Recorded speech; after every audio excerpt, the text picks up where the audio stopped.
વર્ષ પછી પાછા ફરેલા દીકરાની કહાની ક્રમશઃ ભાગ 2। સવારના 10 વાગ્યા હતા। મહેન્દ્ર છે પોતાની નવી કાળી ગાડીમાં બેસીને જૂની હવેલી પાસે આવ્યો। તેની સાથે 2-3 અજાણ્યા માણસો પણ હતા। તે ઈચ્છતો હતો કે માતા પિતા રસ્તા પર આવી જાય અને આ જમીનનો પણ તે કબજો લઈ લે। ચાલો બહાર નીકળો બધાય, મુદ્દત પૂરી થઈ ગઈ છે। મહેન્દ્રએ ચહેરા પર ખોટો અફસોસ દેખાડતા બૂમ પાડી, બાપુજી, મેં તો બહુ પ્રયત્નો કર્યા પણ મારાથી આ દેવું ન ચૂકવી શકાયું। હવે તમારે ઘર ખાલી જ કરવું પડશે। અવાજ સાંભળીને માતા પિતાના ડરના માર્યા ધ્રુજવા લાગ્યા હાથ। રાઘવ છે શાંતિથી ઘરની બહાર આવ્યો। મહેન્દ્રએ કટાક્ષમાં હસીને કહ્યું, જોયું રાઘવ, તું તો મોટો દીકરો બનીને આવ્યો હતો ને? હવે બચાવ તારા મા બાપને। તારી પાસે તો ફૂટી કોડી પણ નથી। ત્યાં જ છે સાહુકારની ગાડી આવીને ઊભી રહી। સાહુકાર છે એ નીચે ઉતર્યા અને સીધા છે રાઘવ પાસે જઈને હાથ જોડીને ઊભા રહી ગયા। મહેન્દ્ર છે ચોંકી ગયો। શેઠજી, તમે આ ભિખારીને કેમ નમસ્કાર કરો છો? આ ઘર ખાલી કરાવો। સાહુકારે છે હસીને કહ્યું, ઘર કેમ ખાલી કરાવું?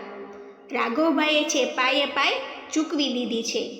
અને હા મહેન્દ્ર, તે તારા સગાભાઈની જે ખોટી સહીઓ કરી હતી ને, એની પોલીસ ફરિયાદ મેં તૈયાર રાખી છે। જો રાઘવભાઈએ એક ઈશારો કરીને તો તું અત્યારે જ છે જેલના સળિયા પાછળ હોઈશ। આ સાંભળીને છે મહેન્દ્રના પગ નીચેથી જમીન સરકી ગઈ।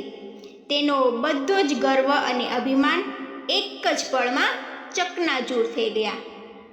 બૂમાબૂમ સાંભળીને આજુબાજુથી ગામના લોકો છે એ પણ ભેગા થઈ ગયા હતા।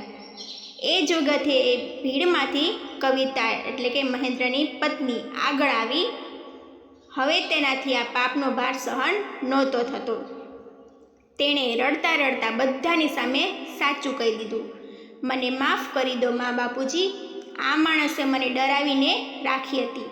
રાઘવભાઈ છે દર મહિને 12,000 રૂપિયા મોકલતા હતા, પણ આણે 1 રૂપિયો પણ તમને ન આપ્યો અને પોતાનો શોખ પૂરા કર્યા। તમને ઘોડાનો ચારો ખાવા મજબૂર કર્યા। રાઘવ છે આગળ વધ્યો અને તેણે મહેન્દ્રના ગાલ પર એક સણસણતો લાફો ઝીકી દીધો। અવાજ એટલો જોરદાર હતો કે આખી શેરીમાં સન્નાટો છવાઈ ગયો। જેણે પોતાની સગી માની રોટલી છીનવી લીધી ને, તે ભાઈ તો શું, માણસ કહેવાને પણ લાયક નથી। ચાલ્યો જાય અહીંથી અને મારી કે મારા મા બાપની સામે ક્યારેય ફરકતો નહીં।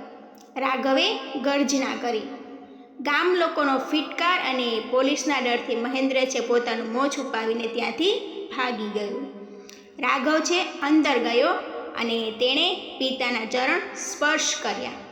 બાપુજી, હવે આપણું ઘર સુરક્ષિત છે અને બાકી બચેલા 4 લાખ રૂપિયાથી હું તમારી આંખોનું ઓપરેશન કરાવીશ અને આપણી આ હવેલીને ફરીથી નવી બનાવીશ। હવે હું ક્યાંય નહીં જાઉં, તમારી પાસે જ રહીશ। તે રાત્રે 3 વર્ષ પછી આ ઘરમાં ફરીથી ચૂલો સળગ્યો। ઘોડાના ચારાની દુર્ગંધ કાયમ માટે જતી રહી હતી અને તેના બદલે ઘરમાં ગરમ રોટલી અને તાજા શાકની મહેક ફેલાઈ રહી હતી।